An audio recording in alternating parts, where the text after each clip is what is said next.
கர்த்தர் மற்றவருமாகிய இயேசு கிறிஸ்துவின் நாமத்தினாலே யாவருக்கும் வாழ்த்துக்களை தெரிவித்துக் கொள்கிறேன்.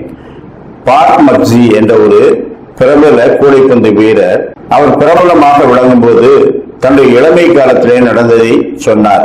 அவர் பள்ளி இறுதி வகுப்பு படித்துக் கொண்டிருக்கும் போது பள்ளிகளுக்கு இடையேயான கூடைப்பந்து போட்டி நடைபெற்றது.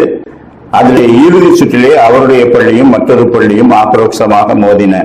அந்த கூடைப்பந்து ஆட்டம் முடிவுறுவதற்கு இன்னும் 1/4 மணி நேரம் இருக்கும் போது இவருடைய டீம்ல இருக்கிற ஒவ்வொருவராக ஃபவுல் என்ற முறையிலே அவுட் ஆகி வெளியே அனுப்பப்பட்டார்கள்.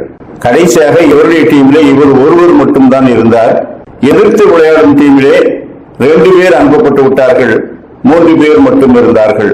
ஆக அவர்கள் 3 பேர், இவர் ஒருவர். இந்த 4 பேரை வைத்து கடைசி 1/4 மணி நேரம் கூடைப்பந்தாட்டம் நடைபெற்றது.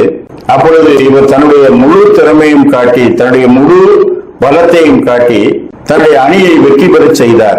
அவருக்கே அது ஆச்சரியமாக இருந்தது. அவர் சொன்னார், அன்று காலையிலே நான் ஜெபிக்கும் போது கர்த்தர் சொன்னார், எல்லாரும் உன்னை கைவிட்டாலும் நான் உன்னை கைவிடுவதில்லை, நான் உனக்கு பலத்த துணையும் அரணுமாய் இருக்கிறேன் என்று சொன்னார். அந்த வார்த்தை என் காதுகளிலே துணித்துக் கொண்டே இருந்தது. ஒருவராகவோ குழுவாகவோ நாங்கள் எப்படி வெற்றி பெற வேண்டும் கர்த்தாவே, அதற்கு நீங்கள் உதவி செய்யும் என்று சொல்லி நான் ஜெபித்து விட்டு இறங்கினேன். நான் தனி ஒருவனாக நின்று அந்த கூடைப்பந்து ஆட்டத்திலே வெற்றி பெறுவேன் என்று யாரும் எதிர்பார்க்கவில்லை. ஆனால் அதுதான் நடந்தது என்று சொன்னார்.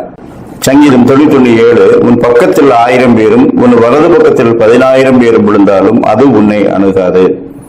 எரேமியா 20:11, கர்த்தரோ பயங்கரமான பராக்கிரமசாலியாய் என்னோடு இருக்கிறார். சங்கீதம் 41:11, என் சத்துரு என் மேல் ஜெயம் கொள்ளாததினால் நீர் என் மேல் பிரியமாய் இருக்கிறீர் என்று அறிவேன். கர்த்தர் நம் மீது பிரியமாய் இருந்தார். வலது பக்கத்தில் 1000 பேரும் இடது பக்கத்தில் 10,000 பேரும் விழுந்தாலும் நம்மை கொண்டு பெரிய ரட்சிப்புகளை செய்கிறார். அவருடைய பலத்த கரத்தை நம்புவோம், விசுவாசிப்போம். அவருடைய பலத்தினாலே போராடி வெற்றி பெறுவோம். கர்த்தர் தாமே அப்படிப்பட்ட நல்ல சிந்தனைகள் எந்த நாளிலும் நமக்கு தந்தருள்வாராக. ஆமேன்.